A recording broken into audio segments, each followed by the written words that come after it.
오늘은 그 예수님의 길과 제자의 길이라는 제목을 가지고 이 말씀을 생각하려고 합니다. 지난 금요일은 성탄절이었고 오늘 2020년 마지막 주일 52번째 주일입니다. 예수님은 이 땅에 오셔서 예수님의 그 사명의 길을 가셨을 뿐만 아니라 예수님께서 3년 동안 12명의 제자들을 삼고 또 세우시고 그들을 가르치셔서 예수님의 그 길을, 예수님의 사명 이어서 길을 가게 하셨습니다. 오늘 예수님의 길, 또 제자들의 길 한번 생각해 보면서 우리가 예수님의 제자들 아닙니까? 우리의 길들을 다시 한번 생각해 보는 시간이 되었으면 좋겠습니다. 먼저 예수님의 길은 고난의 길이었습니다. 예수님의 길은 고난의 길이고 또 예수님은 고난받는 종으로 이 땅에 오셨습니다. 오늘 예수님께서 제자들에게 질문을 했습니다. 사람들이 나를 누구라고 하더냐? 제자들에게 물어봤더니 제자들이 세례 요한 또 엘리야 선지자들 중에 한 사람이라고 합니다.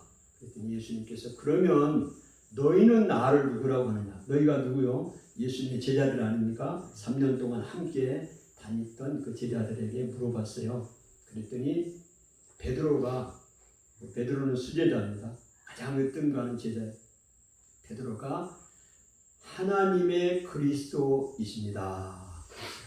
하나님의 그리스도입니다. 그랬더니 예수님께서 그 베드로의 대답을 들으시고 처음으로 예수님이 하신 말씀이 있습니다. 지금까지 3년 동안 한 번도 말씀을 하지 않았어요. 이 말씀을 처음 이때 이야기를 하셨는데 그 말씀이 무슨 말씀이냐 하면은 내가 많은 고난을 받고 대제사장들, 서기관들, 장로들에게 버림받아서 죽임을 당하고 다시 살아나야 될 것이다. 이 이야기를 처음 하셨어요. 언제 했느냐가 중요해요. 베드로가 하나님의 그리스도이십니다. 마태복음 같은 데는 주는 그리스도시요 살아계신 하나님의 아들입니다. 이렇게 고백을 했어요. 오늘 누가는 하나님의 그리스도이십니다. 이렇게 표현을 했습니다. 같은 표현입니다. 그러니까 예수님께서 왜 지금까지 이 이야기를 안 하셨을까요? 오늘 우리가 이런 거죠. 우리 자녀들에게도 할 말이 있고 안 할 말이 있죠. 그리고 해야 될 때가 있고 안 해야 될 때가 있어. 이 조그만 아이, 유치원 다니고 초등학생 아이에게 너무 무거운 얘기를 해버리면 우리 가정사 엄마 아빠 얘기 우리가 얼마나 고난을 당하고 가정 힘들고 이런 얘기를 하면 아들이 어떻게 되겠어요? 감당을 못하는 거고 감당이 될 때 이제 대학교 다니고 군대도 갔다 오고 이 정도 되면 이제 좀 부모의 고충도 나눌 수 있잖아요. 우리 가정이 힘들고 어렵다. 너도 좀 열심히 살아라. 너 돈 좀 벌면 또 좀 보태라. 이렇게 얘기를 할 수 있잖아요. 그런 겁니다. 3년 동안 12명의 제자를 주님이 계속 데리고 다녔어도 이 제자들에게 이 말을 못한 거예요. 이 말을 했다가는 제자들도 감당이 안 돼요. 도망가 버려 다. 예수님은 그 제자들을 지금 왜 12명을 3년 동안 이렇게 돌보고 양육했느냐면 예수님의 뒤를 이어서 예수님은 죽으시거든요. 이미 정해져 있어요. 예수님은 아셔요. 그럼 죽은 다음에 누군가가 예수님의 이 사역을, 일을 감당해서 세상에 전해야 되는데 그 전할 사람들을 세우기 위해서 12명을 세운 거거든요. 그런데 때가 이제 된 겁니다. 그 때 기준을 어떤 때를 잡았느냐? 하나님의 그리스도, 주는 그리스도시요 하나님의 아들이라는 사실을 그 제자가 고백하는 그 순간 이제는 이야기를 해도 되겠다. 예수님이 생각하시고 때가 된 줄 알고 이야기를 한 것입니다. 나는 많은 고난을 받고 장로들과 대제사장들과 서기관들에게 버림받아서 죽임을 당한다. 그리고 다시 살아난다. 이 부분을 이야기를 한 거 아니에요? 그래서 예수님의 순환, 고난을 이야기한 것입니다. 그럼에도 불구하고 이 제자들은 베드로를 비롯해서 베드로가 그런 고백을 했지만 예수님의 그 사역의 본질에 대해서는 아직까지 완전하게 이해를 못했습니다. 베드로가 그런 이야기를 했지만 정말로 주님의 그 사역이 어떤 사역인지를 아직까지 이해를 하지 못하고 있는 상황에 있습니다. 그러면서 예수님께서 이 말씀을 하시고 아무에게도 이야기하지 말라 함구령을 내렸어요. 예수님이 왜 이 이야기를 아무에게도 이야기하지 말라고 그랬을까요? 이야기해야 되잖아요. 이야기해야 되잖아요. 야, 하지 말래. 하나님의 그리스도다. 내가 이야기하지 말라고 말합니다. 왜 그러냐면 오늘 예수님은 고난의 종으로 이 땅에 오셨어요. 우리의 죄를 위하여 고난을 받으시고 죽으셔야 합니다. 그 죽으시기 위해서 오셨어요. 그런데 이 이야기를 지금 이 시점에 이야기를 하면 유대인들은 지금 예수님이 메시아, 구원자, 그리스도라는 사실이 알려지면 군사적인 그런 정복자나 정치적인 해방자로 알게 돼서 환영을 할 겁니다. 이 왕이 되어 주십시오. 우리의 대통령이 되어 주십시오. 영웅 취급을 하면서 예수님을 그렇게 환영할 거예요. 그러면 예수님이 고난을 받고 죽으셔야 돼요. 근데 그 사람들에게 전부 환영을 받고 영웅 대접받고 그러면 예수님의 그 오신 사명을 감당하기가 어려워집니다. 어려워져요. 그래서 지금은 이야기하면 안 되는 거예요. 그래서 이야기하지 말라 그렇게 말씀을 하시는 것입니다. 예수님은 고난받는 그리스도로 이 땅에 오셨어요. 그래서 이 세상의 모든 불의, 탐욕, 폭력, 착취, 힘이 곧 정의가 되는 이 세상에서 저항하셨어요. 예수님이 그 사역을 보면요. 그러다 보니까 그래서 예수님은 예수님의 고난을 받게 되는데 예수님의 고난은 죽음의 세상에 하늘 생명이 들어오는 틈을 내게 되었고 그 하늘 생명이 들어왔습니다. 이 땅에. 그래서 폭력으로 이 폭력이 가져온 죽음의 세상을 다시 생명의 세상으로 되돌렸습니다. 예수님은 사랑과 평화로 악과 폭력을 이기셨습니다. 이게 이제 예수님의 길이죠. 예수님의 사명이고요. 예수님이 이 땅에 오셔서 고난의 종으로 이사야 선지자가 예언했던 것처럼 이미 예수님은 예언이 돼 있어요. 고난의 종으로 이사야 선지자가 700년 전에 예수님이 탄생하기 700년 전에 예수님에 대해서 이사야 선지자가 다 예언을 했다고요. 고난의 종이다. 고난을 받는 종이다. 그 약속대로 정확한 그 하나님의 말씀대로 예수님이 오셨고 예수님이 이 일을 행하셨고 이 일을 이루시기 위해서 제자들을 세우셨다. 그랬다는 거죠. 그러면 예수님의 이제 사역의 길을 봤고요. 그러면 예수님의 제자들의 길은 어떤 길이겠느냐. 이제 그것을 우리에게 보여주고 있습니다. 예수님의 제자의 길은 죽어야 사는 십자가의 역설의 길입니다. 그러면 죽어야 살아. 이게 역설이죠. 어떻게 죽은데 살아? 죽어야 사는 십자가의 길이요. 예수님의 제자들, 우리가 가야 할 길은요, 이 세상에서 영광을 받고 존귀함을 받고 모든 것을 누리는 삶이 아닙니다. 예수님의 제자의 길은 죽어야 삽니다. 이게 역설이요. 파라독스라고요. 죽어야 사는 길이 어떤 길입니까? 십자가의 길이에요. 근데 그 길을 가는 것이 제자의 사명이고 제자의 길이다. 하는 것입니다. 그래서 예수님께서 그 말씀을 하시고 너희들 이야기는 하지 마라 말씀하신 후에 바로 하신 말씀이 오늘 본문에 보니까 누구든지 나를 따라오려거든 이렇게 이야기합니다. 제자의 길을 이야기합니다. 예수님을 따라가려거든 자기를 부인하고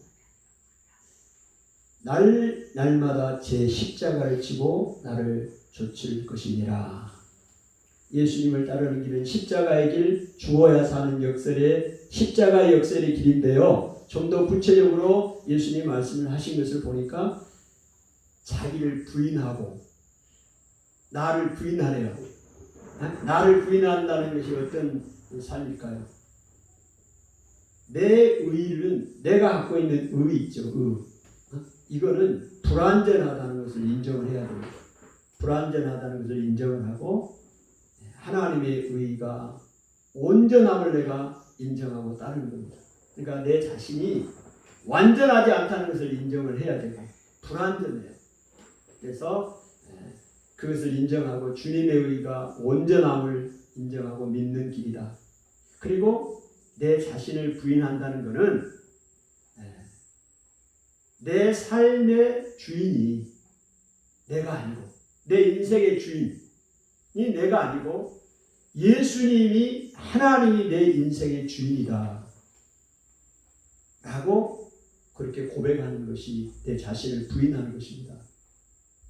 너무 추상적이잖아요. 내 자신을 부인한다는 게 무슨 말일까? 여러분 어떤 의미겠어요? 내 자신을 부인한다? 내가 나를 부인한다는 얘기는 내 인생의 주인이 내가 아니고 예수님이 주인인 것을 고백하는 겁니다. 인정하는 거예요. 그리고 내 의는 내가 갖고 있는 착함, 의로움 이거는 완전하지가 않아요. 불완전합니다. 그렇기 때문에 내가 의롭다고 생각하는 사람들은 자기 의만 주장하는 거예요. 자기가 최고예요. 자기 뜻이 모든 것이 된다고 자기가 옳다고 생각하면 모든 것이 옳은 거죠. 그게 아니고 내 의는 불완전해요.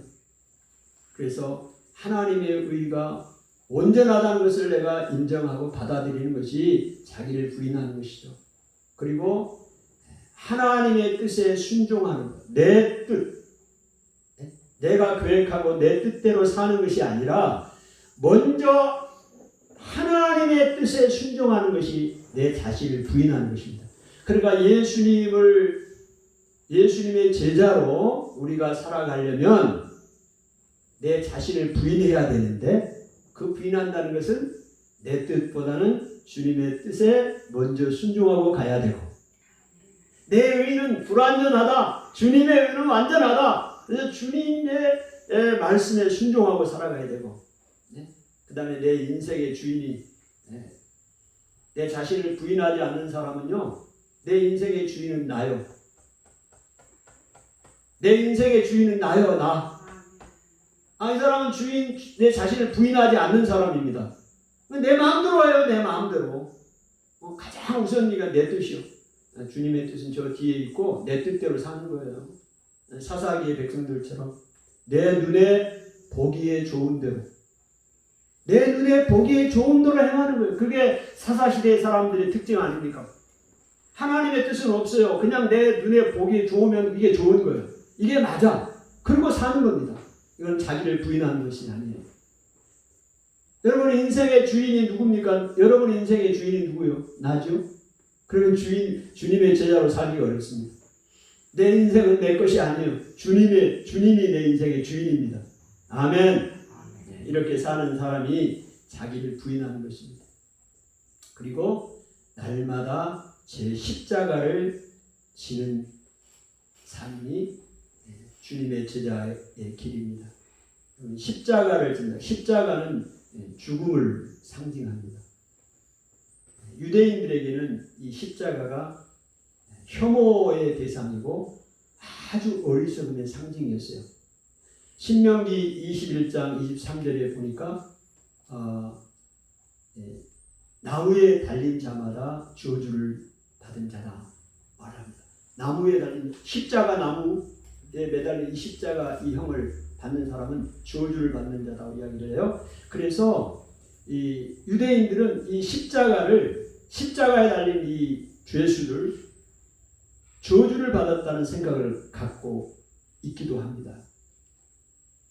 그리고 고린도전서 1장 17절 18절을 바울이 말하죠. 멸망하는 자들에게는 십자가가 미련한 것이.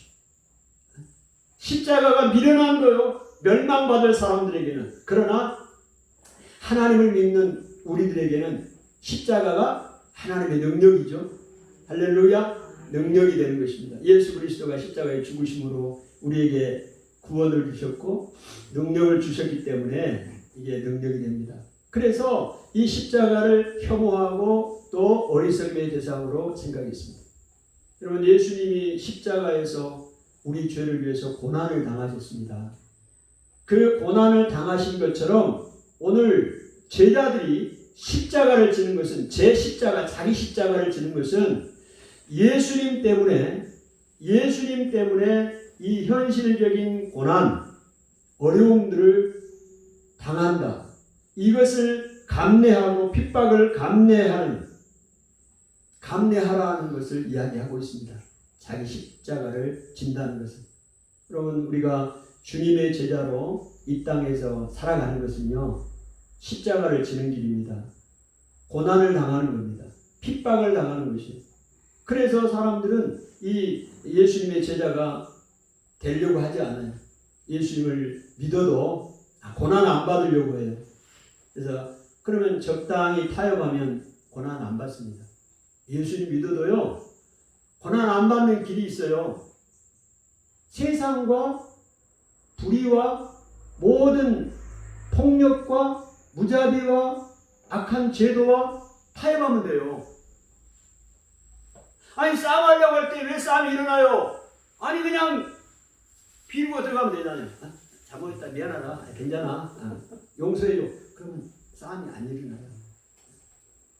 그럼 고난받을 일이 없어요. 그런데 오늘 자기를 부인하지 않는 거예요. 그거는. 자기를 부인하지 않고 자기 십자가도 지지 않는 거죠. 십자가를 지면 이 현실 세계에서도 고난을 받아요. 받는다니까요. 핍박이 있어. 예수님이 십자가를 지며 고난을 당한 것처럼, 우리 죄를 위하여 고난을 당하신 것처럼 오늘 우리도 우리의 십자가를 지고 예수님을 믿고 따르는 길에 현실적인 어려움들과 고난이 우리에게 있다는 사실인 것을 우리가 기억해야 합니다.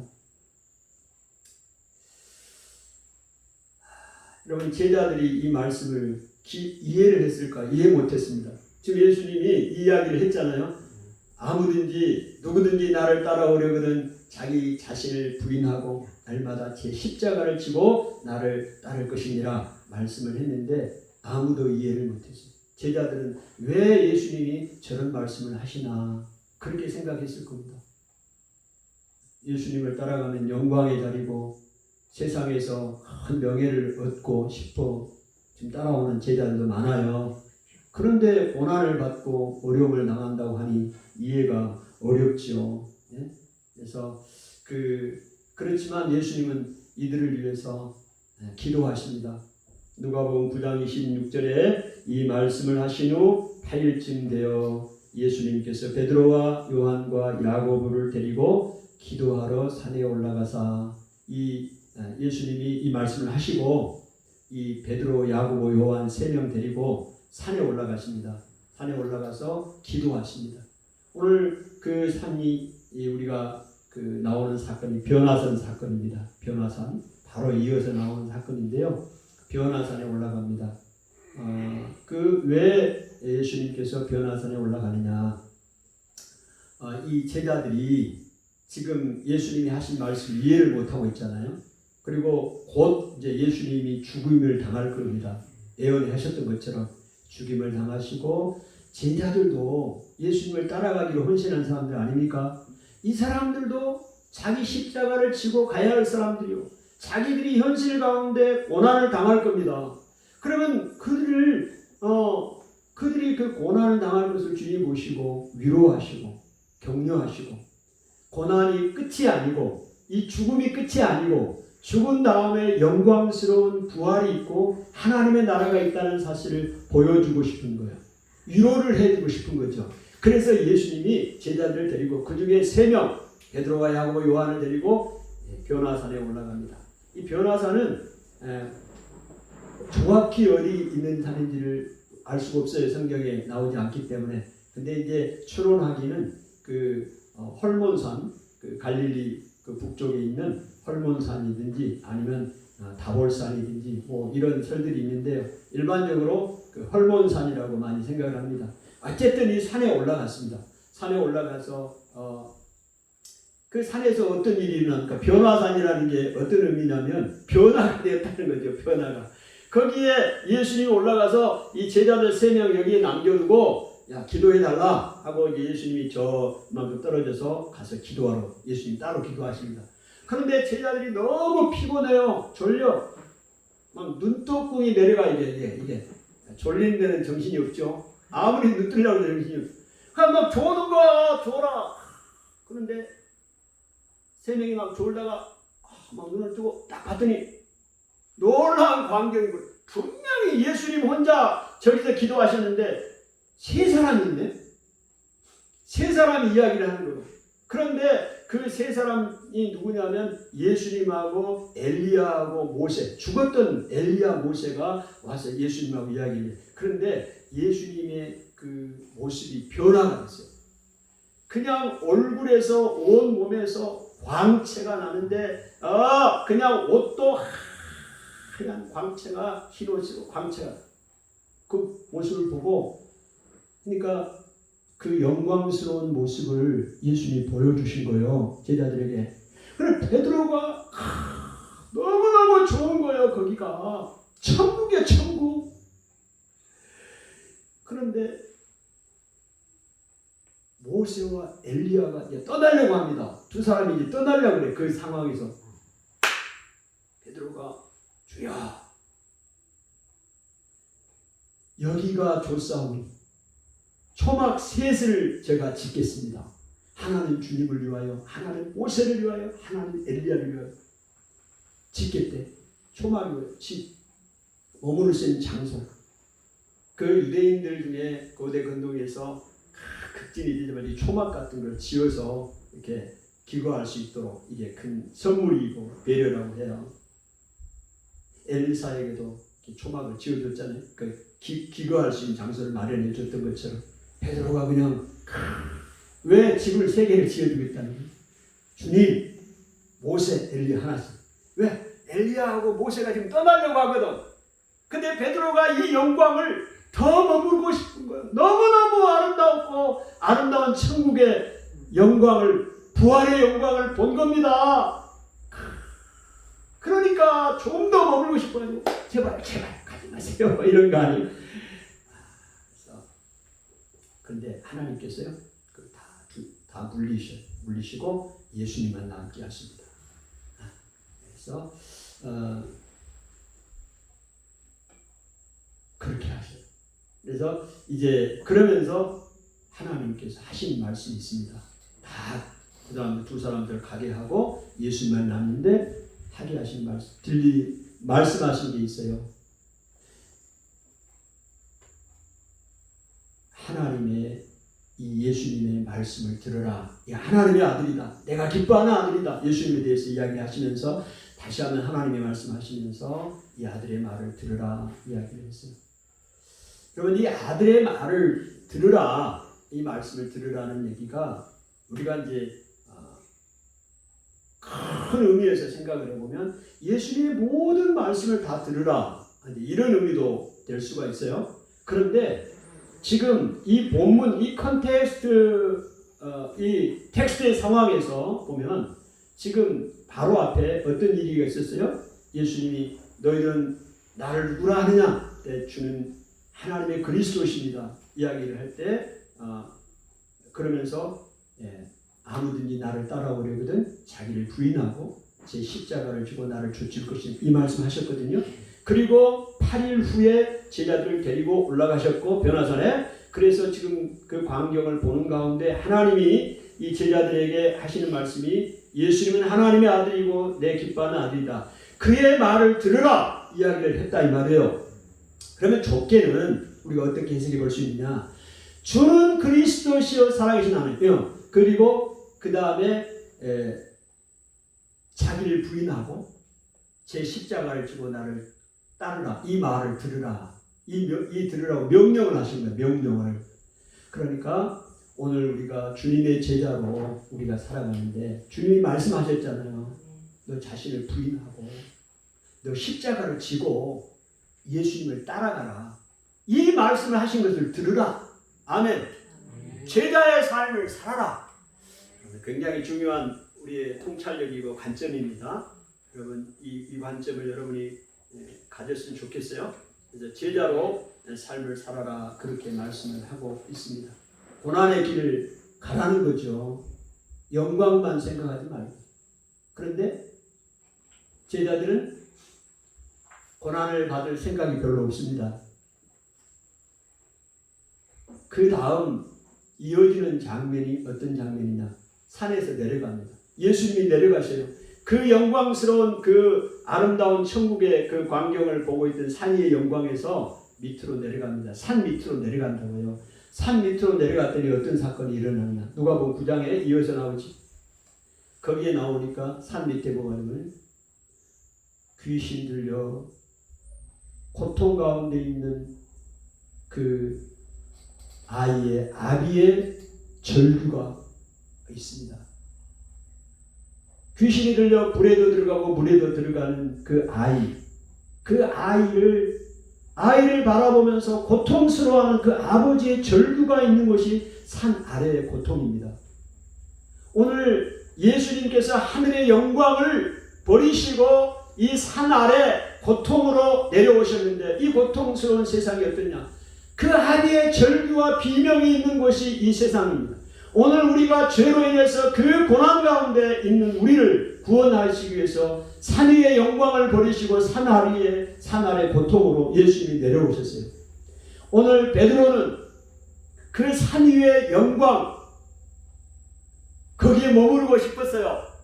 그러나 오늘 하나님은 그 산 위의 영광에 머무르는 것이 아니라 산 아래의 고통의 세상으로 제자들을 보낸 것입니다. 오늘 우리에게도 동일하게 주님이 말씀하시고 그 산 아래 고통스러운 세상으로 오늘 우리를 보내는 것입니다. 이 세상에는 온갖 불의와 폭력과 잔악한 제도와 무자비함으로 고통당하고 있습니다. 많은 사람들이 힘들어하고 있어요. 오늘 그들에게 제자들을 보내십니다. 그래서 그들을 하나님의 그 긍휼하심으로 그들을 돕고 약한 자를 돕게 하는 것이 제자들의 사명입니다. 아멘. 그래서 내만 잘 먹고 우리 교회만 잘 되고 흥황하는 게 아니에요. 세상을 향하여 산 위의 영광에 머무르고 싶죠. 우리가 예배를 드릴 때는 그 하나님의 영광을 우리가 지금 누리고 있잖아요. 하나님의 영광을 경험합니다. 그러나 여기서만 머무르면 안 돼요. 어디로 가야 되느냐? 세상으로 나가야 돼요. 세상은 불의와 폭력과 억압과 무자비함과 모든 폭력으로 가득 차 있는 것이 세상이에요. 아비의 절규와 비명이 있는 것이 세상이라고요. 그 세상으로 우리를 보내는 겁니다. 여러분 우리가 제자입니까? 주님의 제자의 길을 우리가 걷는다면 세상을 향해 나가야 합니다. 우리의 직장을 향해 나가야 되고 우리의 사회를 향해서 나가야 되고 여기서만 이 하나님의 영광에서만 머무르면 안 돼. 산 위의 영광에만 머무르면 안 돼. 내려가야 하는 것이 제자의 길이다 이 말입니다. 하나님은 우리가 믿음으로 마귀의 세력을 몰아내고 긍휼로 사람의 사람들을 고통에서 건져내기를 기대하십니다. 아멘. 세상과 이 산 아래 고통의 현실 속에서 우리가 맞서며 사는 삶입니다. 현실은 전혀 외면해버리고 이 고통을 이 억압을 전혀 우리가 외면하고 사는 삶은 제자의 삶이 아닙니다. 그냥 산 위의 영광에만 머물러 있는 삶이죠. 그러면 베드로가 주여 초막셋을 짓습니다. 주를 위해서 모세를 위해서 엘리야를 위해 짓겠습니다. 그러면 지으라고 했겠죠 하나님. 그리고 거기서 그냥 영광에서 머물고 살아라. 그러면 됐잖아요. 근데 그들 다 물리시고 이 말을 들으라. 예수님이 하신 말을 들으라. 무슨 말이냐? 자기를 부인하고 날마다 제 십자가를 지고 나를 따를 것이라. 이 말씀을 들으라. 그리고 산 밑으로 내려 보내셨다니까요. 갔더니 거기에 그 비명과 절규가 있는 세상 아닙니까? 오늘 우리 제자들이 가야 할 곳은 그곳이에요. 아멘. 오늘 하나님께 예배하면서 힘을 얻고 능력을 얻고 성령의 충만함을 가지고 세상을 향하여 가야 합니다. 오라 우리가 세상을 변화시키자. 오라 우리가 예수 그리스도로. 이 세상은 날이 갈수록 악해져 가고, 이 세상은 날이 갈수록 악해져 갑니다. 오라 우리가 세상을 변화시키는 사람, 예수 그리스도로, 복음으로. 아멘. 그 사명이 여러분과 저에게 있습니다. 그래서 담대함이 필요한 거예요. 그 담대하기 위해서는 성령의 충만함이 필요한 거예요. 하나님의 말씀이 있어야 되고 기도의 능력을 경험해야 되고. 아멘. 그래야 세상을 나갈 수 있어요. 메탄동을 나갈 수가 있어요. 수원을 나갈 수가 있어요. 대한민국을 나갈 수가 있어요. 아멘. 교회 안에서만 머무르서는 안 됩니다.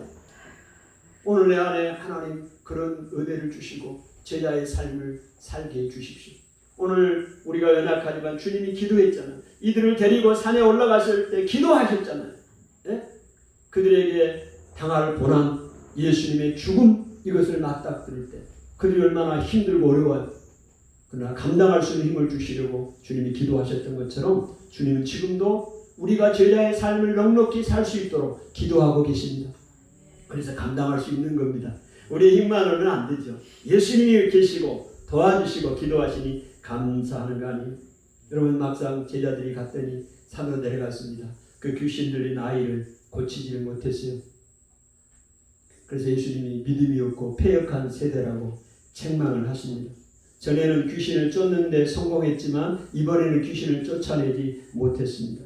누가복음 9장 1절에는 성공했어요. 귀신을 쫓아내는데 성공했어요. 그러나 이번에는 실패했습니다. 그것은 예수님의 부재 때문이 아니에요. 예수님이 안 계셨기 때문이 아닙니다. 예수님이 거기 계셨어요. 부재 때문이 아니라 과거의 성공에 취해 믿음을 발휘하지 못한 것입니다. 과거의 성공에 옛날에 이랬던 사람인데 이번에도 그렇게 될 것이다. 아닙니다. 여러분, 믿음은요 관념이 아니에요. 어떤 생각이 아니에요. 관념이 아니라 관계입니다. 관계. 하나님과 나와의 관계예요. 지금 내가 하나님과의 관계가, 예수님의 관계가 안 좋으면요 믿음이 역사가 일어나지 않아요. 아, 옛날에는 뭐 좋았는데 지금도 아니요.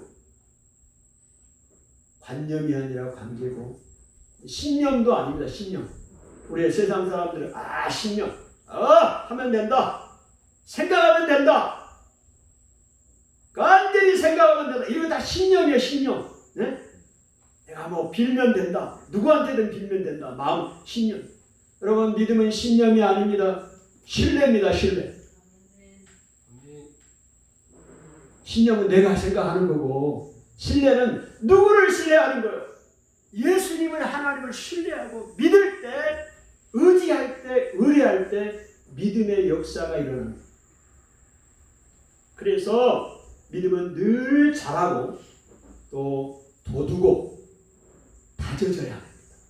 여러분, 믿음은 자랍니다. 나무를 심겨놓으면 나무가 자라요. 자라기 위해서는 흙도 돋워주고 다져줘야 돼요. 그래야 자라죠. 잘 자라죠. 그냥 방치해버리면 안 돼요. 방치해놨더니 다 죽더라고. 네? 유자나무 50그루 제가 군대 전역하고 심었다고 그랬잖아요. 뭐 올라온 바람에 잘 못했더니 그의 겨울에 다 죽고 썩었어요. 관심 가져주고요, 돋아주고 다져줘야 자랍니다. 우리의 믿음도 마찬가지예요. 아멘. 그래서 하나님과의 관계를 늘 유지하고, 날마다 기도하는 게 하나님과의 관계를 이루고, 하나님의 말씀을 내가 먹는 거, 이게 관계. 잘 다져주고 자라. 옛날에 성공했다고, 옛날에 귀신 쫓아냈다고 제자들이 이번에도 실패했다고.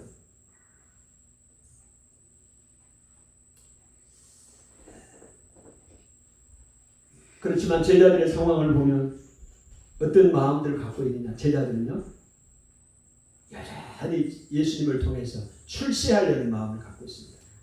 지금 제자들이 출세해 보려고 마음을 갖고 있습니다. 그 헛된 욕망에 사로잡혀 있죠. 귀신 들린 그 아들을 보는 그들의 마음에 아이를 향한 긍휼의 마음은 없어요.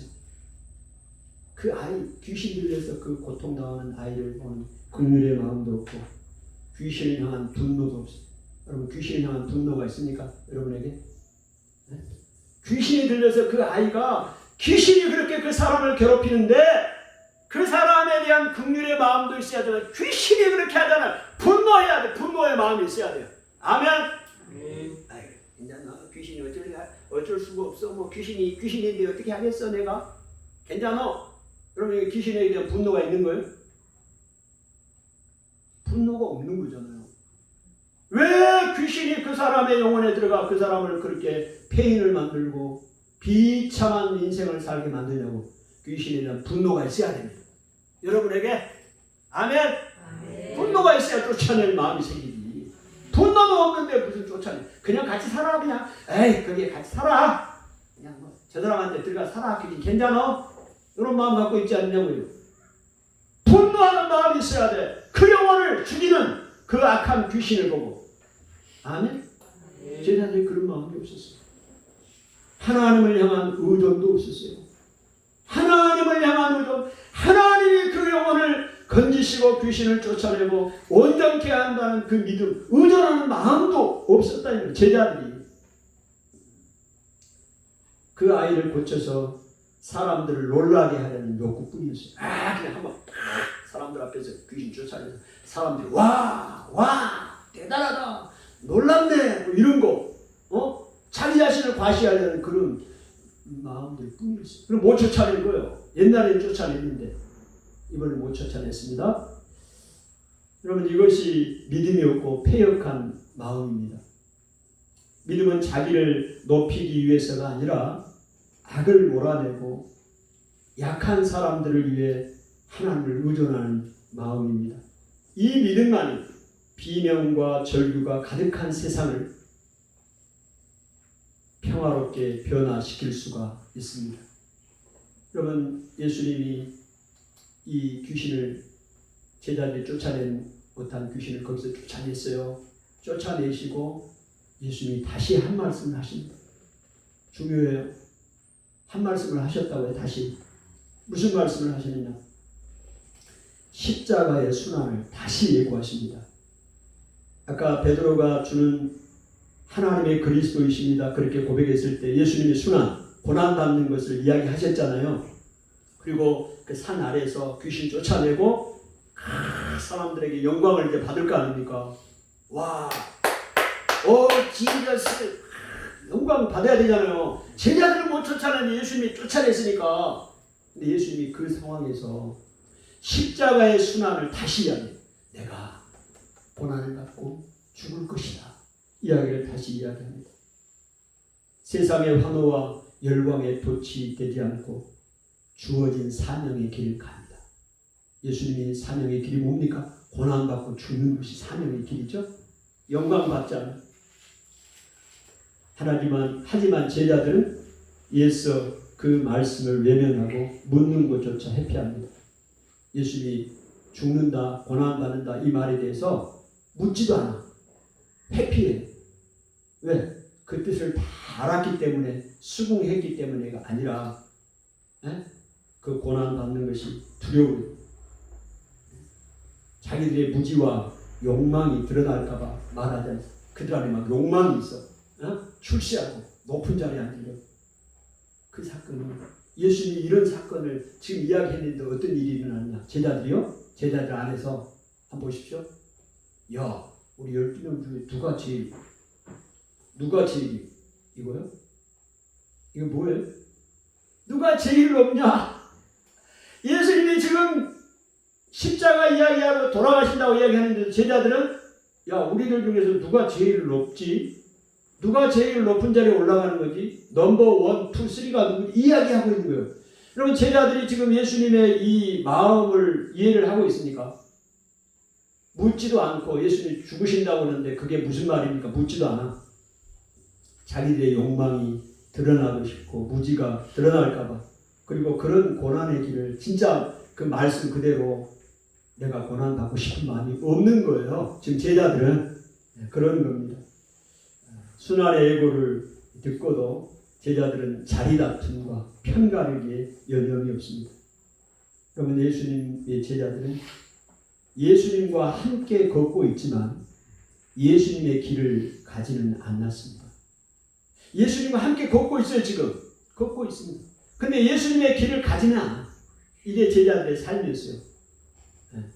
편가르기를 하고 높아지려고 예수님은 가장 낮은 자리로 내려가시는데 제자들은 누가 더 높은 자리에 오를 수 있는지를 두고 경쟁해요.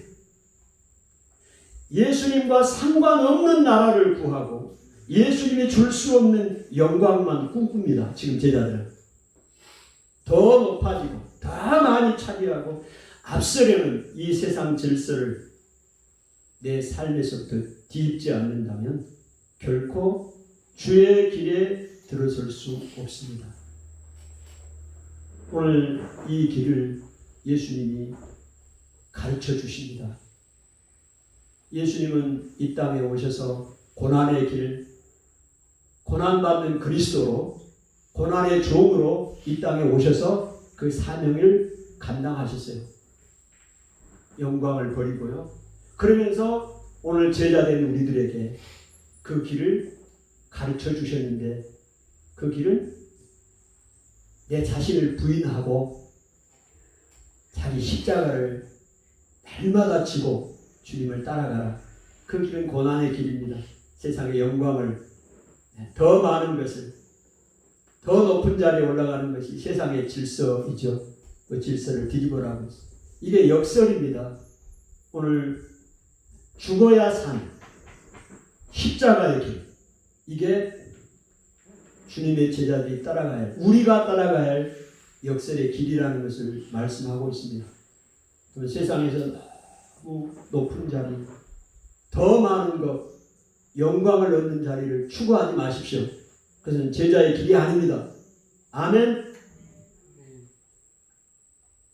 그 길을 걸어가실 때 주님이 감당할 수 있도록 힘을 주고 능력을 주고 기도해 주시는 거예요. 그게 우리의 길입니다. 고난의 길인 거죠. 하나님이 감당할 수 있는 힘을 주시고 그 안에서 기쁨을 주고 감사를 주는 거죠. 여러분 오늘 한 해 어떤 삶을 사셨습니까? 주님의 제자의 길을 나름대로 열심히 살아오셨습니다. 여러분도 내년에도 주님의 제자의 길을 꾸준하게 뚜벅뚜벅 걸어가는 여러분과 제가 되기를 축복합니다. 기도합니다. 하나님 아버지 은혜를 감사합니다. 오늘 한 해를 돌아봅니다. 예수님의 길